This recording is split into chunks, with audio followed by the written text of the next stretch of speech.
parte de la comunicación popular. Somos un medio cooperativo autogestionado. No tenemos jefes, no tenemos patrones, tampoco dependemos de los grandes intereses corporativos. Porque vos nos conocés y para que sigamos potenciando la comunicación popular, sumate a la comunidad radiográfica. De muy lejos, un clásico del grupo de teatro Catalina Sur, 35 años emocionando, más de 70 actores en escena, sábados 21 a 30 horas, entradas en catalinasur.com.ar. Excelencia en la protección de nuestros trabajadores. OSEG, Obra Social de Seguros. Tenemos futuro. www.radiográfica.org.ar. Los clásicos del domingo. Apiladas deportivas por Carlos Zaira. Panorama sindical de Lucas Molinari. Fuentes seguras por Gabriel Fernández. Infórmate desde el pueblo y desde el sur. La Gráfica. Pensamiento nacional y popular. Hola, soy Guillermo Quiroga y los invito todos los miércoles a las 21 horas a compartir charlas, cuentos, poemas y la mejor música. Porque queda la palabra. Todos los miércoles a las 21 horas queda la palabra. La Gráfica y vos. Tu sonido. Nuestro sonido.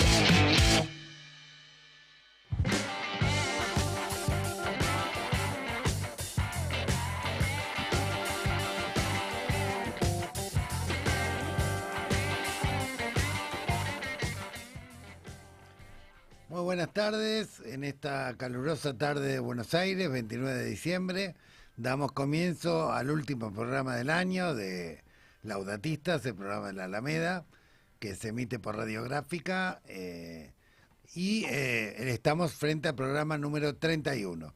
Esta vez solamente acompañado por mi compañero Facundo Lugo, dado que la compañera Ximena Ratoni se ha tomado unos merecidos días de descanso. ¿Cómo está, Facundo? Hola, buenas tardes, ¿cómo están?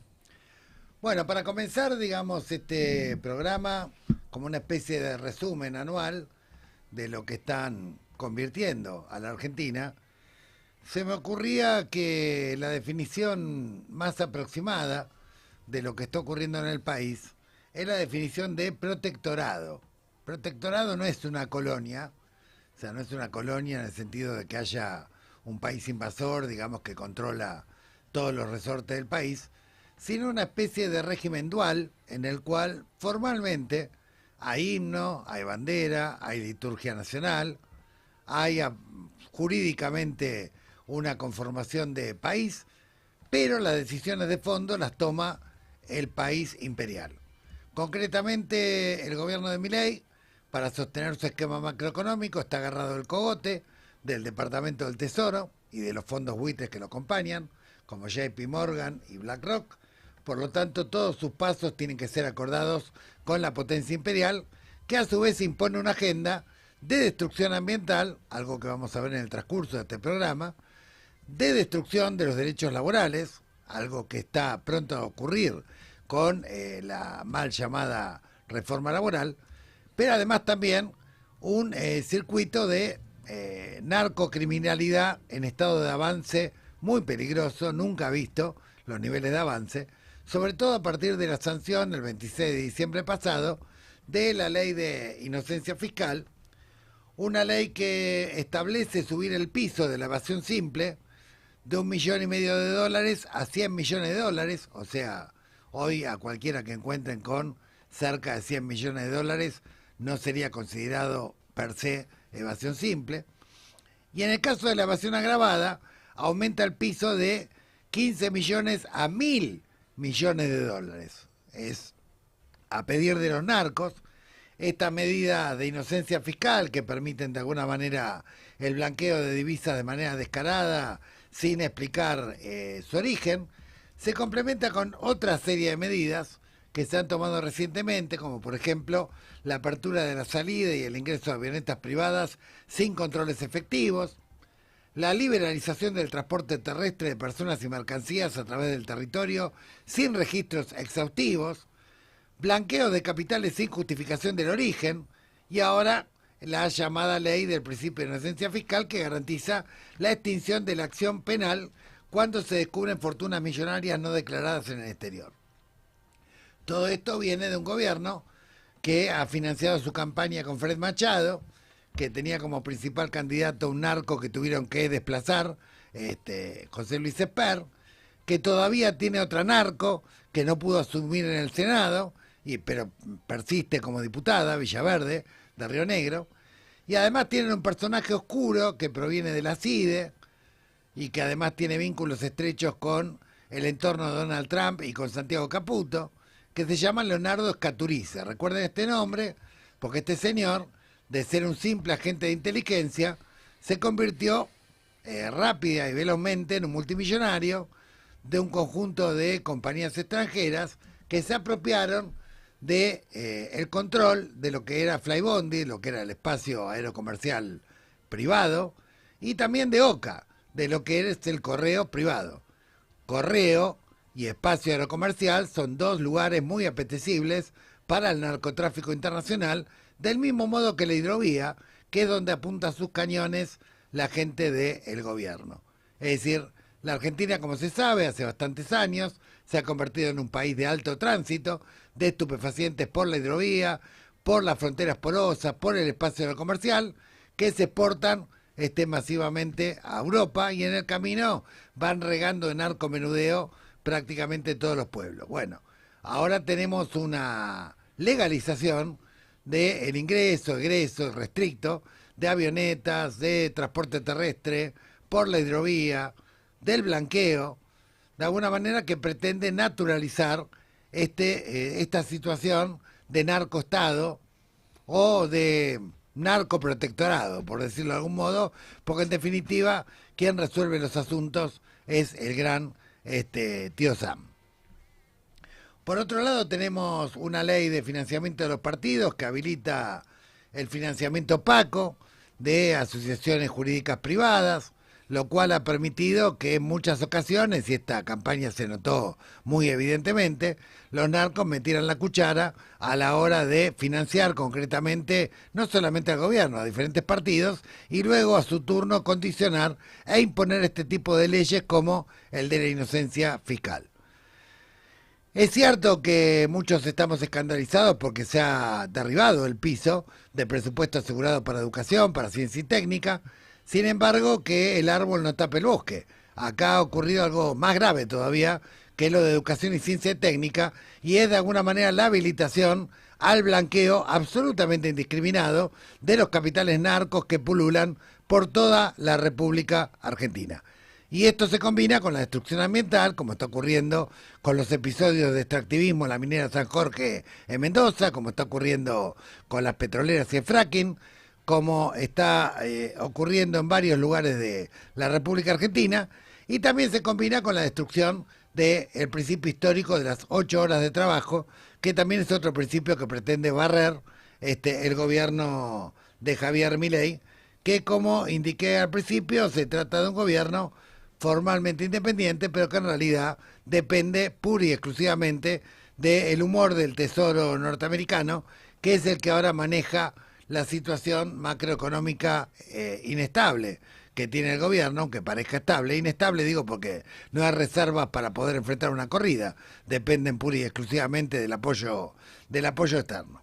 Ahora bien, todo esto ocurre en un contexto donde el gobierno, lejos de negar o de disimular esta situación, por el contrario, la reconoce explícitamente.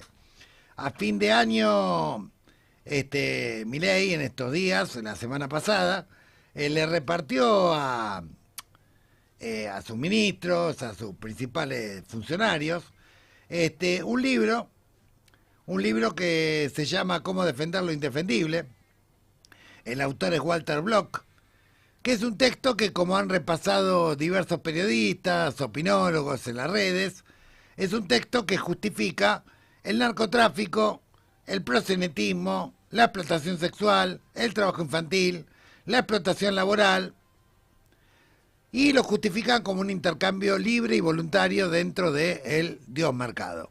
Básicamente, Milei está tratando de llevarnos a naturalizar un narcoprotectorado que abre las puertas a la mafia más abyecta, que además auspicia el descarte y el saqueo ambiental más despiadado que se haya conocido en la Argentina, y que además, como si no le bastara, también incluye esto el descarte humano al tratar de arrasar con las conquistas fundamentales que el movimiento obrero ha conseguido a lo largo de este siglo, que si bien venían siendo debilitadas sistemáticamente año tras año, década tras década, ahora están en peligro de tener su estocada final, las indemnizaciones, el aguinaldo, el derecho a las 8 horas de trabajo, el derecho al aporte jubilatorio.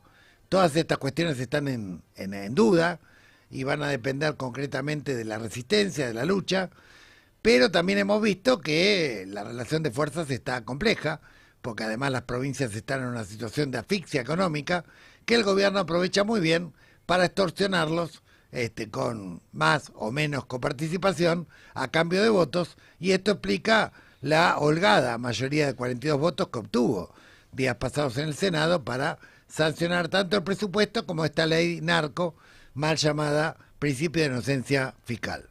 Estamos en presencia de un verdadero protectorado con disfraz de país independiente. Hay situaciones en la historia que se pueden ver de países que han atravesado situaciones similares, como por ejemplo Marruecos. Entre 1902 y 1956 había un sultán que figuraba como autoridad formal de Marruecos, pero en realidad Francia y España ejercían el control político y militar. O Egipto, entre 1914 y 1922, que estuvo bajo control británico, pero mantenía una administración local limitada, mientras el Reino Unido gestionaba el canal de Suez y la política exterior.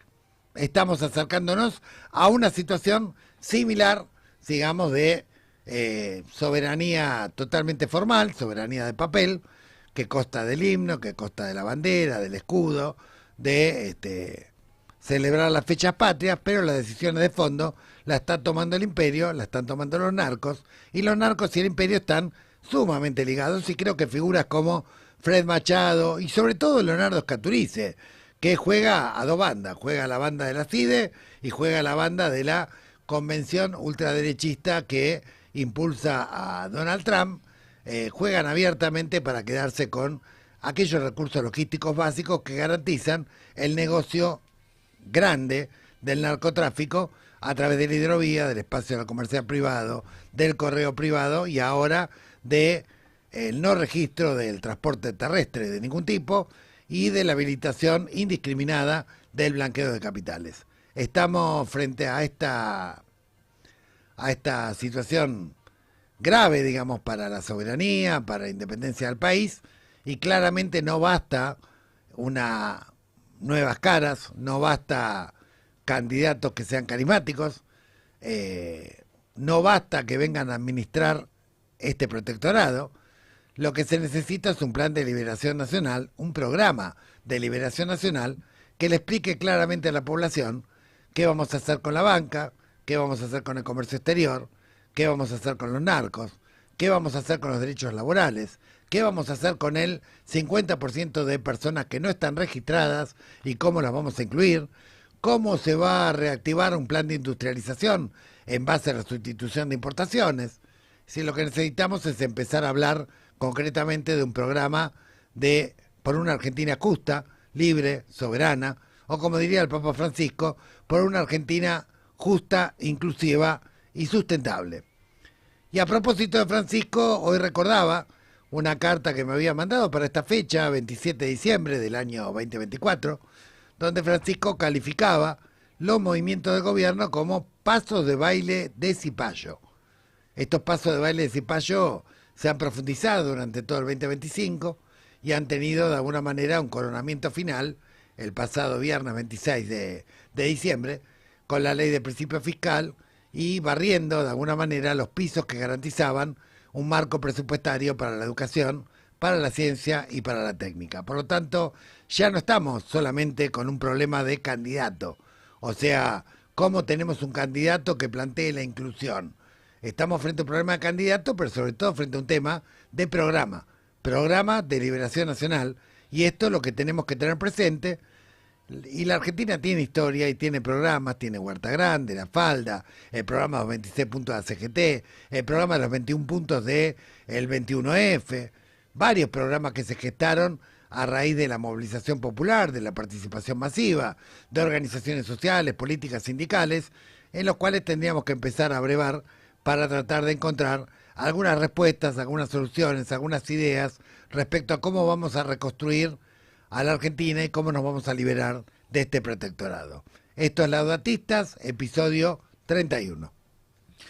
Bueno, y ahí después de la editorial de Gustavo planteando estos ejes para trabajar, bueno, durante esta semana, obviamente en esta hora, les recordamos que toda la información, todas las actividades que produce, que elabora la Alameda de Ushuaia de Araqueaca, la pueden encontrar en www.somosalameda.org o también en las redes sociales. Ahí estamos en Facebook, en X, en Instagram y también en TikTok. Y recordar siempre y mandarle un saludo también a los compañeros de Mega Corrientes, que son las dos radios, 98.3, que reproducen Laudatistas durante la semana, Mega Corrientes en 98.3 y Radio Online Perspectivas. En minuto y un poco dando continuidad a las palabras de Gustavo, vamos a estar con el primer entrevistado. Como saben, desde hace algún tiempo venimos siguiendo la actividad en particular que sucede en Mendoza a partir de la ley que aprobó la legislatura provincial y que habilitó, entre otras, la instalación de la minera San Jorge, así que en breve vamos a estar trabajando ese tema, pero bueno, previamente me quedé pensando, ¿no?, después de la editorial de Gustavo y en esta agenda que se plantea y el problema que venimos viendo y digamos, relatando un poco desde este programa, y es la falta de una fuerza opositora que tenga una agenda común, que aglutine,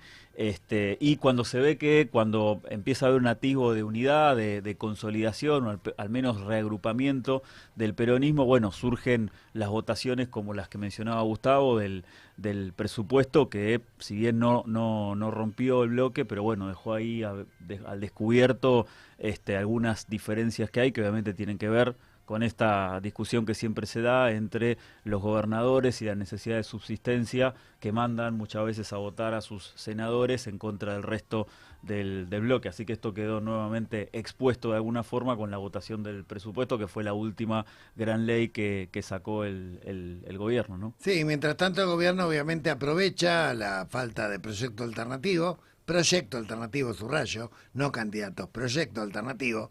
Estamos poniendo el carro delante del caballo, esto es un problema, porque pensamos que simplemente con figuras carismáticas vamos a simplemente superar este estado de cosas, cuando en realidad tenemos que volver a enamorar a la población, y volver a enamorar a la población significa hacer una autocrítica de los errores que hemos cometido en el pasado y ver cómo avanzamos concretamente un proyecto de industrialización, de inclusión soberano, que nos libre de esta situación lamentable de protectorado en la que está deviniendo hoy la Argentina.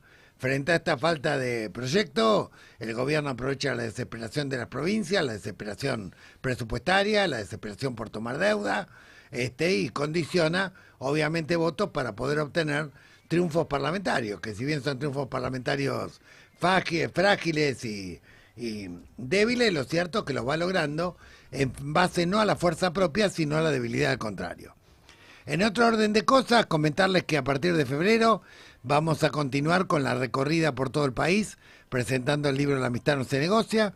A aquellos que lo han comprado, evidentemente en Navidad han comprado mucho porque se agotó en Mercado Libre y en las tiendas virtuales en las que estaba disponible. Queremos avisarles que ya se ha repuesto el stock, y que vamos a estar durante el mes de febrero, además de recorrer como habitualmente hacemos la provincia de Buenos Aires, vamos a estar recorriendo las provincias de Cuyo, La Rioja, San Juan, Mendoza, y también San Luis, y probablemente vamos a estar recorriendo algunas provincias como La Pampa y Río Negro de la Patagonia Norte, presentando, digamos, este libro en universidades, sindicatos, parroquias, organizaciones de la sociedad civil, donde ya tuvimos que hacer una primera reimpresión porque se ha agotado, digamos, la primera impresión de cientos de ejemplares que habíamos lanzado, con lo cual estamos bastante contentos porque hay mucha avidez por profundizar en el magisterio, por profundizar en el pensamiento del Papa Francisco, sin duda el humanista más importante de este siglo, la voz más importante de los que no tienen voz y el argentino más importante de la historia argentina. Sí, como decíamos ya hace también algunos programas, además de este libro de Francisco, que justamente el lunes pasado hicimos una primera evaluación de lo que fue la primera de las presentaciones.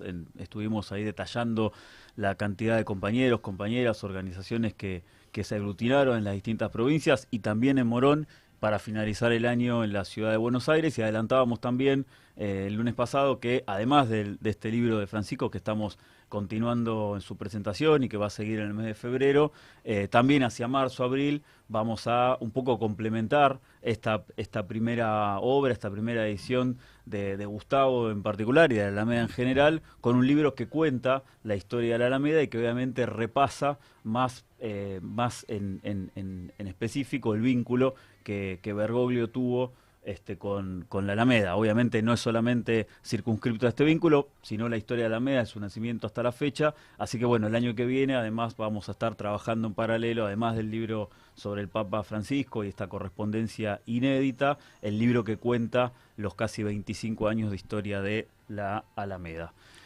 Sí, porque como nos enseñó Francisco, cuando se confunde la situación, cuando hay una relación de fuerzas desfavorable, cuando hay que remar, digamos, contra la corriente, hay que ir de la periferia al centro, de abajo hacia arriba, y sobre todo cultivar la memoria y las raíces. Vamos con el primer reportaje, lo presentás, Facundo.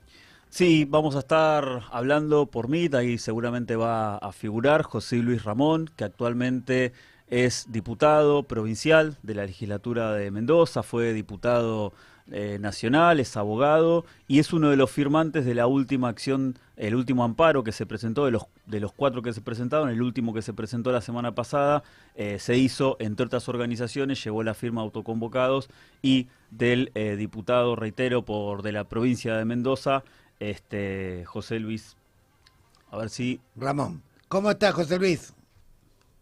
Hola Gustavo, hola Facundo. Buenas un gusto tardes. De estar en el programa con ustedes y de poder compartir este momento. Estaba escuchándolos en la previa a la entrevista que estamos teniendo y da un gusto enorme. Así que gracias por esta invitación.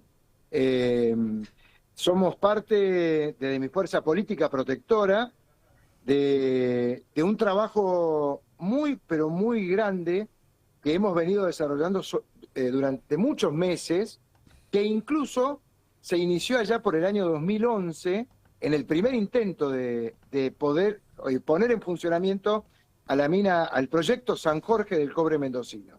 Es decir, son muchos años de trabajo que nos ha ido llevando en este camino de tener una previa y un conocimiento sobre lo que trata aquellos empresarios que pretenden esta declaración de impacto ambiental, que no está terminada, que es una buena cosa saberlo, y que desde nuestra fuerza política, junto con la pastoral social de la provincia de Mendoza, con los autoconvocados y un grupo de vecinos enorme, también del Partido Socialista, nos hemos puesto de acuerdo en una acción colectiva que no es un amparo, es una acción de inconstitucionalidad. Exacto. Que hemos presentado en la Suprema Corte de Justicia de Mendoza y que tiene como objetivo, en primer lugar, plasmar en el ámbito judicial la necesidad de que se expida el Poder Judicial en los más altos niveles respecto de la legalidad y del procedimiento anómalo que se ha llevado a cabo a partir de una decisión que tomó el gobernador Cornejo en una provincia en donde la gobierna desde hace mucho tiempo de una manera, yo diría, quiero usar términos adecuados, ¿no? Autoritaria, desenfrenada, con una suma del poder público de la provincia de Mendoza que oculta las manifestaciones populares que todos los días, desde el mes de noviembre, se vienen dando en la provincia. Y bueno, yo Sí. agradecido de esta invitación. Es notable como cada vez que hay una rebelión popular para defender el medio ambiente, como ocurrió en Mendoza en el 2019, o en Chubut en el 2022, hay una especie de cancelación mediática de los medios hegemónicos que evidentemente están íntimamente vinculados a los capitales que buscan el extractivismo y el saqueo en la República Argentina. Sabemos Totalmente, sí, sí, totalmente. Y es muy, ya no es curioso en Mendoza, sobre todo porque la cooptación de la base institucional de la provincia, que estaría en la legislatura, con el gobernador que desde hace bastante tiempo tiene una mayoría apabullante en la legislatura, y se ha transformado en una suerte de escribanía de proyectos que vienen redactados por los ministros del Poder Ejecutivo y que pasan por la legislatura dándole legalidad, lo que no significa que tengan legitimidad. Y después en los otros poderes del Estado, la procuración del Ministerio Público Fiscal, que es para la investigación penal, el Procurador General de la Corte, los organismos de control, todos, el 100% de los organismos de control están cooptados por el poder político del gobernador Cornejo.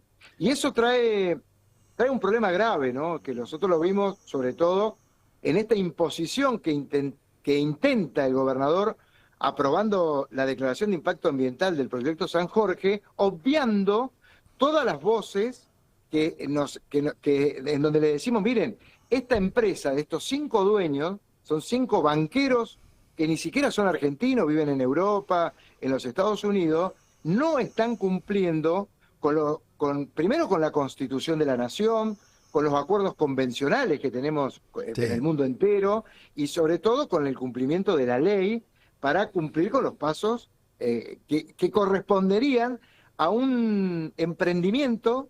Supongamos que estemos de acuerdo con que haya proyectos mineros en la provincia de Mendoza, pero de acuerdo con la ley, no violándola, obviando, no se escuchó a ninguna de las partes. Ya bueno, lo podemos ir conversando el tema. Sí, claramente. El ejercicio, te lo resumo, el ejercicio del poder que tiene el gobernador Cornejo en la provincia de Mendoza, en asocio con el presidente Milei, porque fíjense que lo mandó al frente el presidente Milei y dijo, el que me propuso la modificación de la ley de glaciares es el gobernador de Mendoza. Es decir, tiene toda una decisión política de avanzar sin importar aquello que creemos nosotros que es importante y vital en el desarrollo económico del mundo, que es nuestra naturaleza, nuestros bienes comunes, nuestros recursos de la naturaleza. El agua, claramente.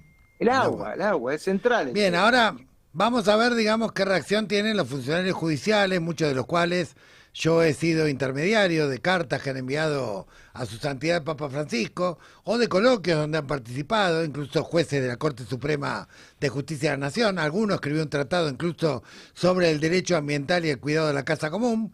Queremos ver ahora en estas circunstancias, en donde está avanzando la megaminería a cielo abierto, el extractivismo más desaforado, la deforestación más espantosa, y proyectos como el de la minera San Jorge, bueno, qué reacción van a tener más allá de las cuestiones de forma, porque, bueno, toda esta gente, yo los he visto, no es que me lo contaron, los he visto en vivo y en directo en la Academia Pontificia, los he visto en entrevistas privadas con su santidad, prometiendo de alguna manera respetar el espíritu de lo que planteaba Francisco en Laudato Si, donde decía que ningún proyecto, digamos, que afecte al medio ambiente, podía hacerse sin un informe de impacto ambiental que por lo menos estuviera elaborado por organizaciones científicas, universidades, participación del pueblo, multicontrol, porque obviamente no es que estábamos en contra de la minería o en contra de tal o cual actividad, sino que obviamente estamos a favor de la sustentabilidad de cada proyecto, y esa sustentabilidad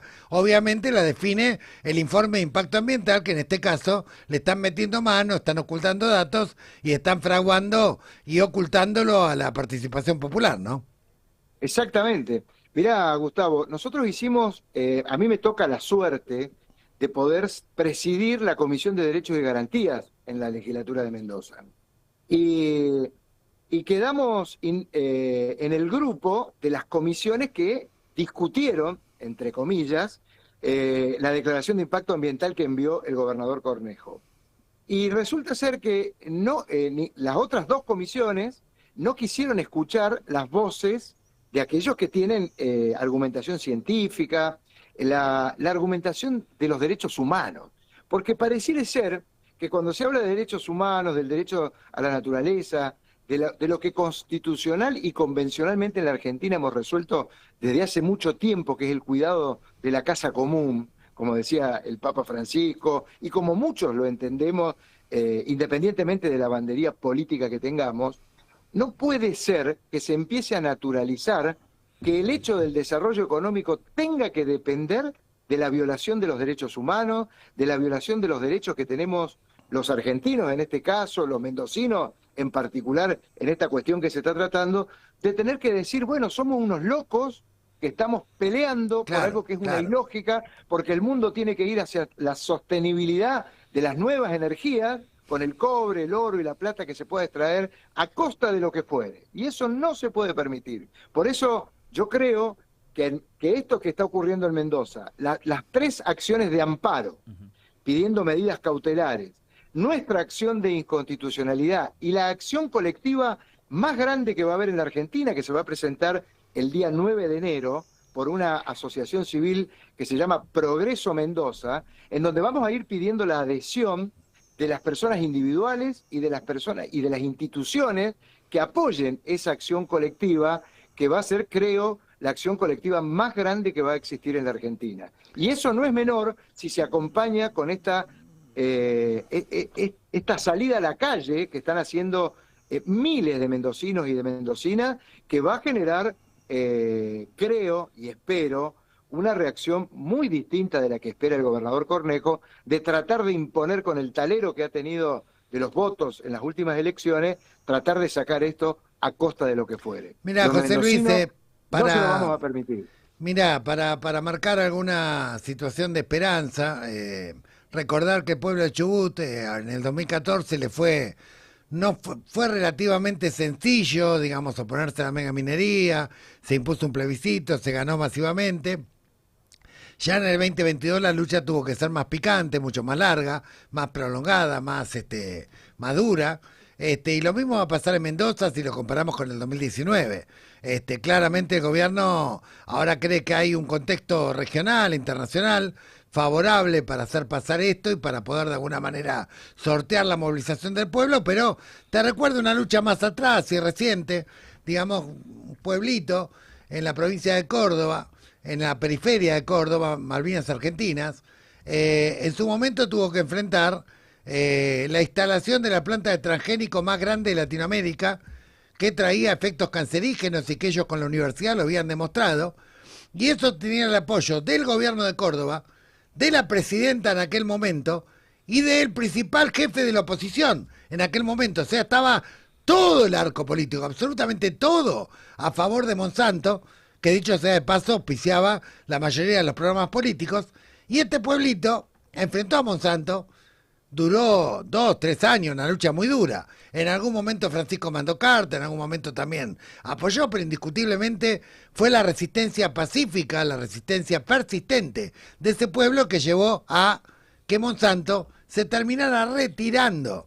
No solamente se retiró, sino que además el movimiento que se llamaba Malvinas Lucha por la Vida se presenta a elecciones, le gana a los demás partidos y hoy dirigen Malvinas hace ya 8 años. Es más, ahora frente al arrasamiento de Milei en todo Córdoba, solamente en 5 municipios no logró imponerse, uno de ellos en Malvinas Argentina. Digo, es decir, las luchas pueden ser largas, parece que hay momentos donde baja la guardia, pero si se persiste, es una lucha justa, es una lucha que la pastoral apoya, es una lucha que el pueblo apoya. Los quieren presentar como hippies tirapiedras que no quieren el desarrollo de la economía, usan de alguna manera adjetivos caricaturescos, digamos, para ocultar que en realidad están fraguando un informe de impacto ambiental para hacer pasar, digamos, cualquier tipo de masacre ambiental.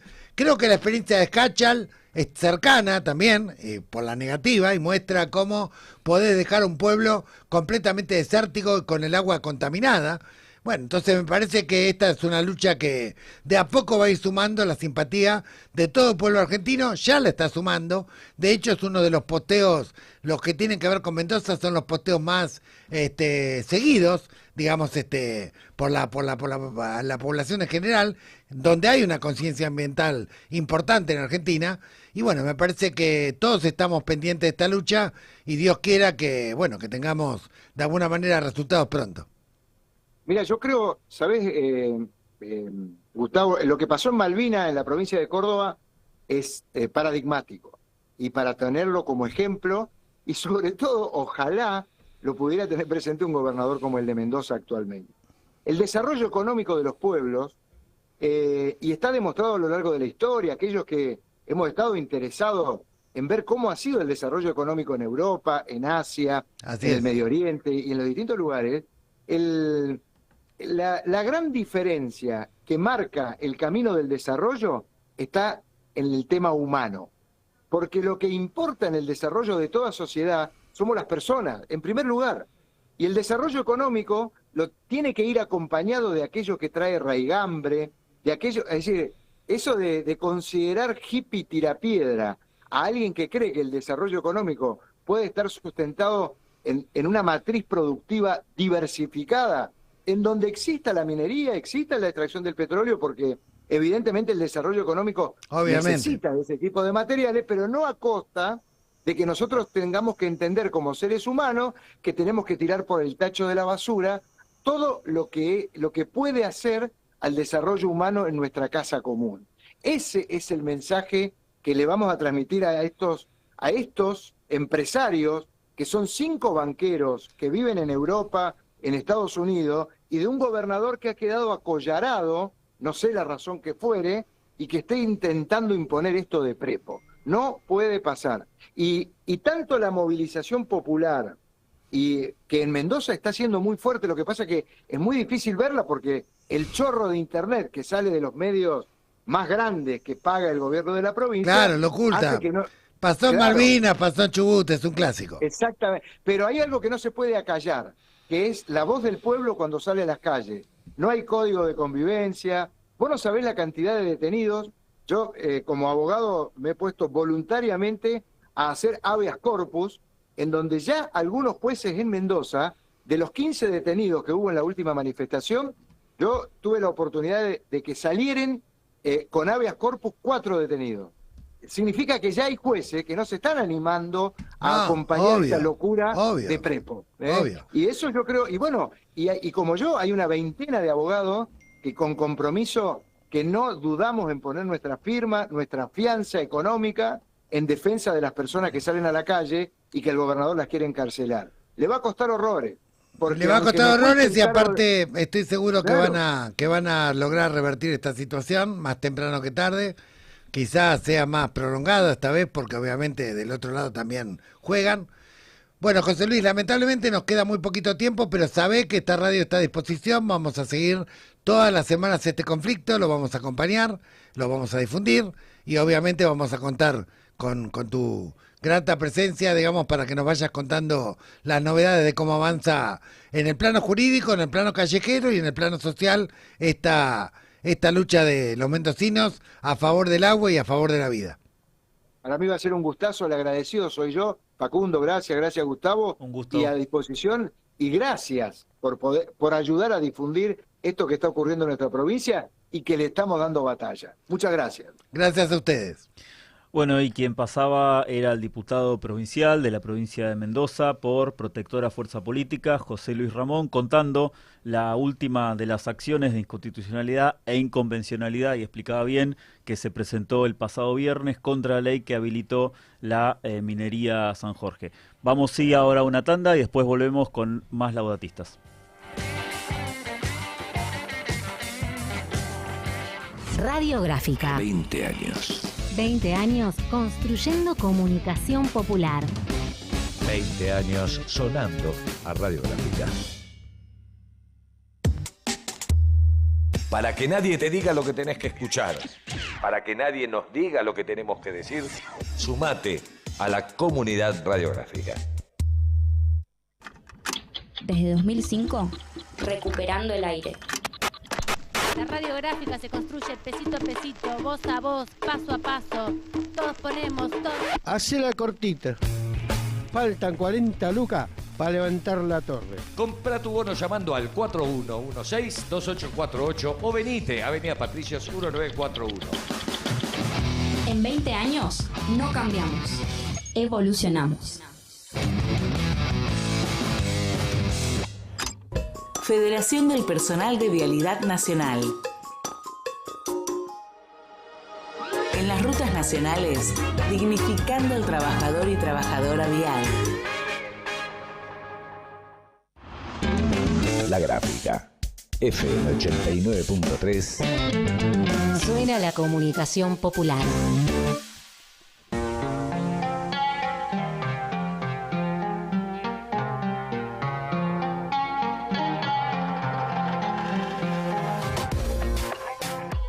Bueno, y rápidamente vamos a nuestro segundo entrevistado, luego de haber abordado lo que está ocurriendo con el conflicto en Mendoza, con la minera San Jorge.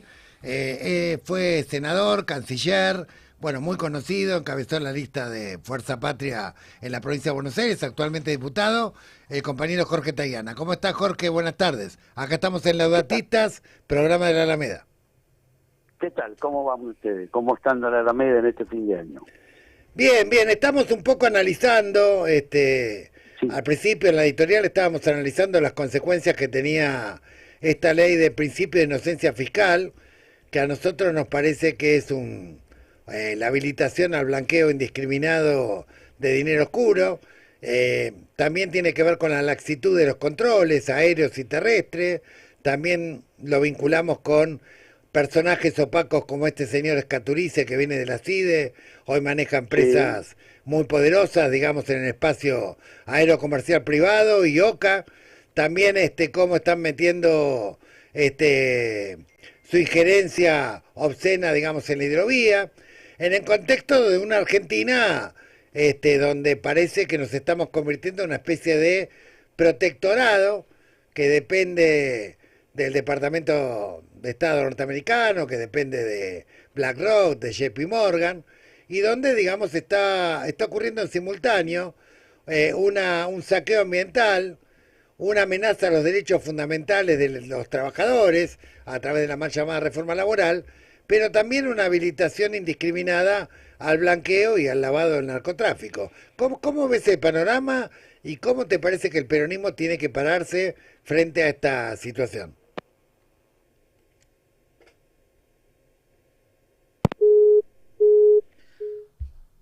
Bueno, se cortó la comunicación, ahí vamos a intentar nuevamente poder hablar y escuchar la entrevista que teníamos pensado. La idea era repasar algunos temas sobre el año que pasamos, obviamente a nivel nacional, y las perspectivas para el año que viene, y también preguntarle, además de los ejes centrales respecto al presupuesto, megaminería, el vínculo, la relación con Venezuela, el alineamiento de nuestro país con Trump, bueno, cómo veía al peronismo como la principal fuerza opositora, no solo en el recinto, en diputados, en senadores, sino también en la calle, para lo que va a ser la agenda, digamos, que ya planteó el gobierno. De hecho salió el presupuesto, pero para el año que viene tenemos ahí, ya dejaron varios ejes, empezando por la reforma laboral y, dicho sea de paso, también el paro que está ya anunciado para el 10 de febrero. La idea es ver si podemos conversar con el diputado electo por la provincia de Buenos Aires,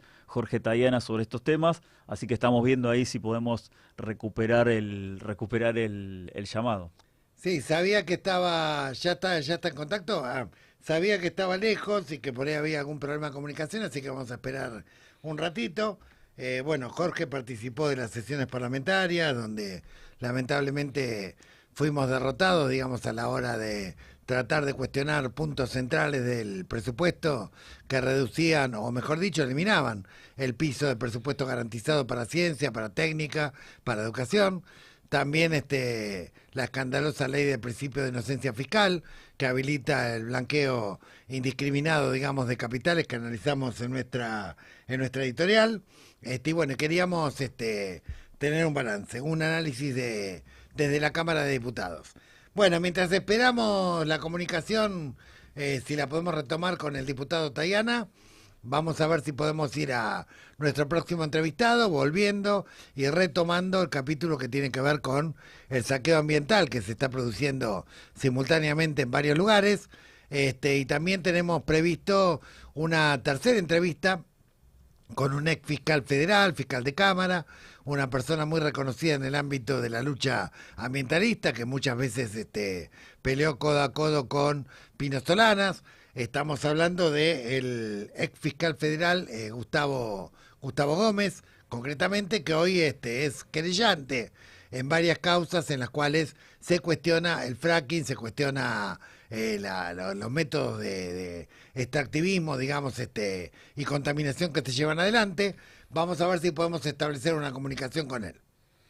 Sí, bueno, ahí la idea de hacer esta nota haciendo el seguimiento, digamos, de los temas delitos medioambientales, además de, de conversar respecto de la experiencia que tuvo como fiscal, pero particularmente hay una cuestión ahí. Actualmente él está jubilado de la justicia federal, pero sí sigue causas en calidad de abogado. Así que entonces vamos a ver si ya lo tenemos ahí por Meet, a Gustavo Gómez, como decíamos recién, ex fiscal y actualmente abogado querellante en causas de delitos medioambiental. Buenas tardes, Gustavo, ¿nos está escuchando? ¿Qué tal, Facundo? ¿Cómo están? ¿Cómo están ustedes? Bien, muy bien, gracias por la comunicación. Estamos en el programa de la Alameda, en Laudatistas, te agradecemos la comunicación. Y bueno, queríamos consultarte en principio, dada, digamos, tu experiencia como fiscal y ahora como abogado querellante, ¿cómo ves la situación y la recepción que tiene la justicia en general en las causas que tienen que ver con la lesión, digamos, que tiene que ver con los delitos medioambientales? Bueno, mucho mejor de lo que yo vi cuando empecé con mi primer delito ambiental hace 34 años atrás. Yo era fiscal federal en la provincia del Chubut y mi primera causa tuvo que ver con un empetrolamiento de 17.000 pingüinos. Así que complicado mi primer caso. Pero después empezaron a tomarse conciencia. Argentina fue creciendo en materia legislativa de manera muy importante, tiene muy buenas leyes. El problema central es que no se aplican, como muchas otras leyes en nuestro país.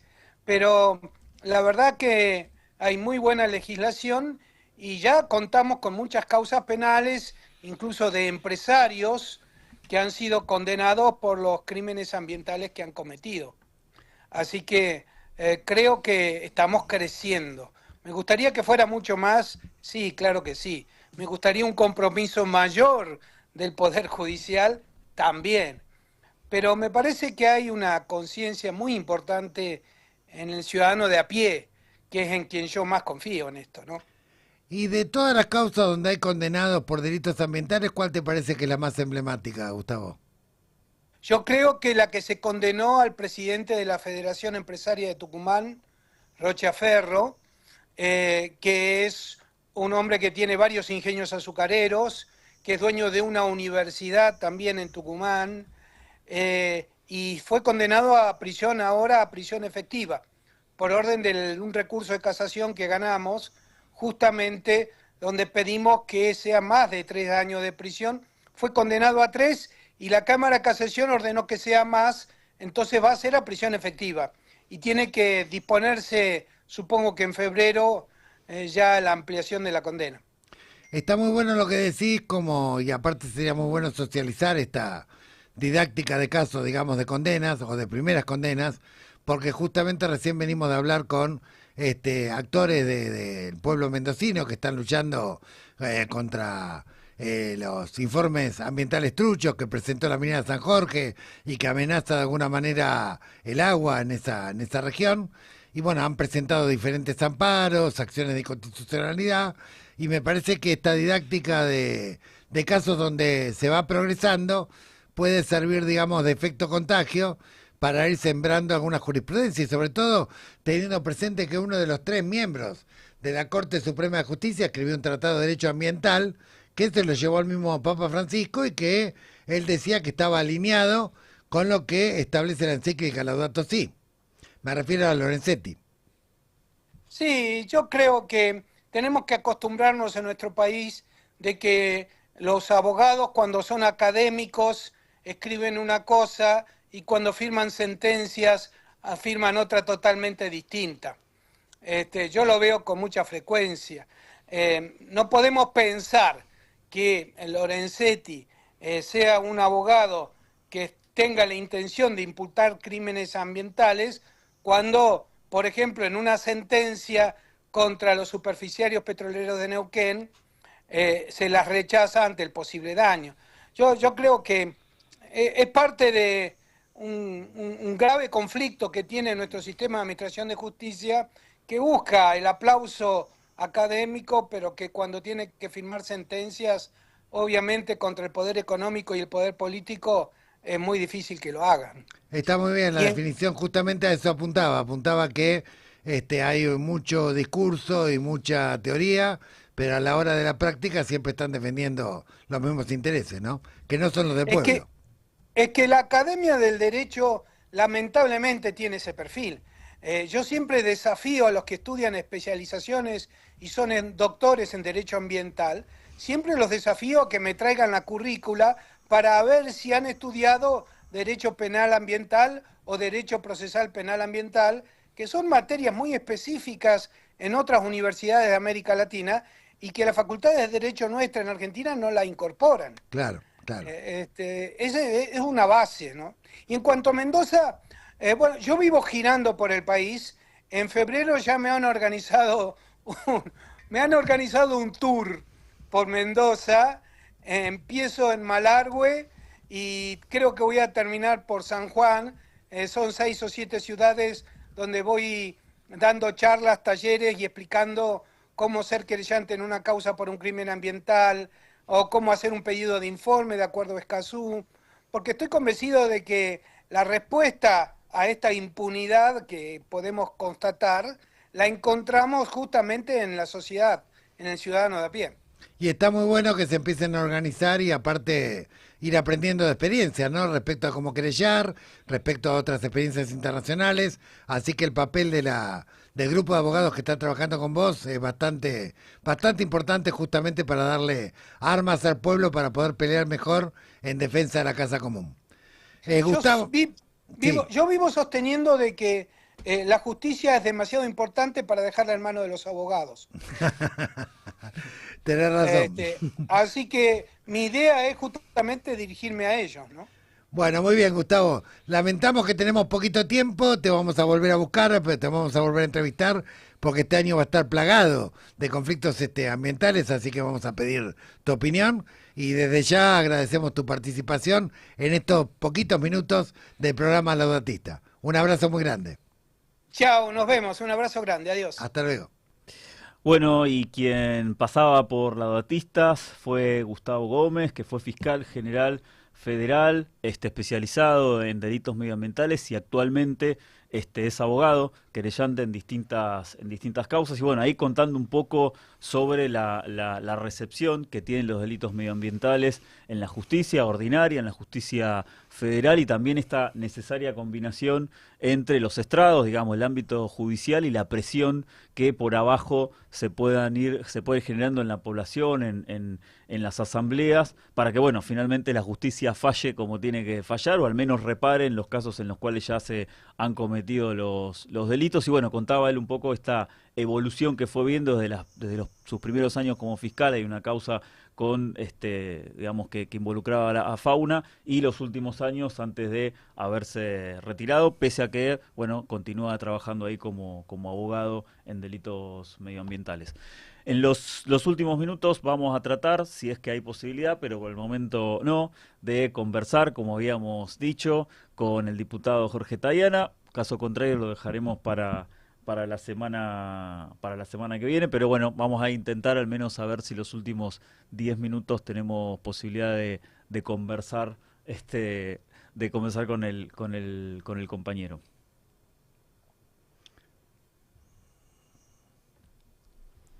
¿Va? Bueno, estábamos con los temas que tenían que ver con... Bueno, acá me está diciendo que sí, que está tratando de esperar que lo conecten. Vamos a ver si...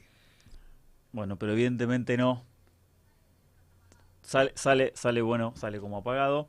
Así que, bueno, intentaremos la semana que viene a ver si además podemos explicarlo, podemos tenerlo al menos unos 20 minutos como para poder conversar en profundidad, no solamente sobre la agenda legislativa, sino también respecto de el escenario, digamos, que se abre para nuestro país, y no solamente, digamos, en lo que tiene que ver con el plano legislativo, sino también con el paro que viene a partir del 10 de febrero, con los interrogantes que se abren a nivel internacional, el vínculo con Venezuela, el alineamiento de nuestro país con Estados Unidos, recordando, porque pasan tantas noticias, tantas novedades todos los días, que a propósito, digamos, de los temas medioambientales que estuvimos viendo con el diputado por la provincia de Mendoza y con Gustavo Gómez, recordar algunas cuestiones. Por ejemplo, el gobierno prohibió por resolución que los organismos nacionales, el INTA, el INTI, el propio servicio meteorológico prohibió específicamente que se hable de cambio climático. Digo, tenemos un gobierno que abiertamente y alineándose nuevamente con esta agenda que propone Estados Unidos y en contra de esta supuesta agenda woke, prohíbe expresamente que se trabajen estos temas. De hecho, recordaba el propio diputado provincial cómo Milei tuiteó, digamos, arrobando al gobernador de la provincia de Mendoza antes de la votación clave en la legislatura de la provincia de Mendoza, y que posteriormente comentó que en realidad la idea de la modificación de la ley de glaciares había sido del propio gobernador de la provincia de Mendoza. Así que bueno, tenemos ahí, la idea era por eso conversar, lo estuvimos siguiendo la agenda medioambiental con distintas asambleas. El lunes pasado también lo hicimos con Enrique Viale. Hoy quisimos tener también la voz de uno de los diputados que obviamente votaron en contra. Y vamos a estar, como decía Gustavo, un poco complementando todas estas entrevistas y todo el seguimiento que estamos haciendo todos los lunes desde la radio en febrero, recorriendo la provincia de Mendoza y teniendo ahí también la posibilidad de reunirnos con las distintas asambleas medioambientales. Bueno, tenemos un problema técnico porque acá me está diciendo que está sonando el teléfono, no funciona la contestación, pero bueno, lo entrevistaremos en el próximo programa. Por lo pronto anticiparles que bueno, que estamos muy contentos de haber transcurrido con ustedes una buena parte del año a través de los 31 programas de Laudatistas. Agradecemos a todas las personas que han accedido, digamos, a ser entrevistados, sindicalistas, políticos, ambientalistas, luchadores de derechos humanos, de derechos sociales, que han pasado por este programa que intenta de alguna manera encuadrarse dentro de los lineamientos que planteaba nuestro querido Papa Francisco a través de encíclicas como Laudato Si o Fratelli Tutti, en las cuales se propone la reconstrucción de la fraternidad humana, en la cual se propone el cuidado de la casa común, en la cual se propone la construcción y la lucha por sociedades que sean justas, inclusivas y sustentables, en la cual se propone el diálogo interreligioso, pero como estrategia de unidad y fraternidad humana y de unión de corazones samaritanos, y en el cual Alameda ha tratado de colaborar humildemente, aportando su granito de arena en la lucha cotidiana que damos contra la trata y el tráfico de personas y contra la esclavitud en todas sus formas, y también desde este programa que nos ha facilitado la cooperativa radiográfica, que tiene tantos años de lucha, al igual casi que la Alameda, hemos surgido el mismo proceso. Así que bueno, esperamos seguir con ustedes este año, más allá de cómo nos vayamos rotando por el tema de las vacaciones. Vamos a continuar todos los lunes con el programa y siguiendo obviamente atentamente aquellas voces o aquellas luchas que no tienen en este momento mucha repercusión en los medios hegemónicos, pero que hay que hacerlas correr por los medios alternativos, porque son las que representan la defensa de la casa común, la defensa de modelos de inclusión, de modelos de sustentabilidad y de fraternidad humana. Sí, que dicho sea de paso, bueno, esta cuestión, ¿no?, del ocultamiento de las movilizaciones, realmente, bueno, hemos sacado a diferentes compañeros, compañeras que estuvieron en las convocatorias, que estuvieron participando en las movilizaciones, hemos visto videos, fotos en distintas redes sociales y es impresionante el silencio que hay total y absoluto de los grandes medios de comunicación de este tipo, digamos, de manifestaciones que se dieron ya en el 2019, que se vuelven a dar ahora. Estamos ocupándonos específicamente de Mendoza porque es lo que está ocurriendo ahora, pero esto también pasó en su momento en Chubut, pasó en Háchal, pasó en San Juan también. Así que bueno, la idea desde Laudatistas es darle voz a esos compañeros, compañeras que en el territorio muchas veces en soledad se están alzando la voz contra estos proyectos de megaminería que no solamente son de los ejecutivos provinciales muchas veces, sino que también, como en el caso específico de Mendoza, apoyado por el propio Ejecutivo Nacional. Sí, y un punto en el cual queremos trabajar fuertemente este año, no solamente la denuncia, la crítica de lo que está ocurriendo y de cómo están de alguna manera desgajando al país, arrancando pedazos de soberanía, transformándonos en un protectorado de hecho, sino fundamentalmente tratar de ir juntando aquellas voces que nos permitan de alguna manera empezar a levantar alternativas de liberación nacional, alternativas, programas, propuestas, que es lo que el pueblo está necesitando, o sea, cómo salimos de este pantano de protectorado imperial, de descarte ambiental, de descarte humano, de descarte laboral, de paraíso narco, que básicamente está instalando el gobierno, y para eso no solamente necesitamos buenos candidatos carismáticos, sino que necesitamos un programa que libere de las cadenas de la dependencia y de la esclavitud a nuestra patria, y para eso no hay que inventar nada nuevo, hay que apoyarse y hundir las raíces en aquellos programas que el pueblo supo elaborar, La Falda, Huerta Grande, los 26 puntos de la CGT, el programa de los 21 puntos del 21F y tantos otros programas que han aportado sabiduría al pueblo argentino y que plantean alternativas de reconstrucción soberana con base en la industria, con base en el mercado interno, con base en la autonomía, con base en la soberanía y con cuidado de la casa común. Muchas gracias, que tengan feliz año y seguimos con Laudatistas el próximo año, es decir, el lunes que viene.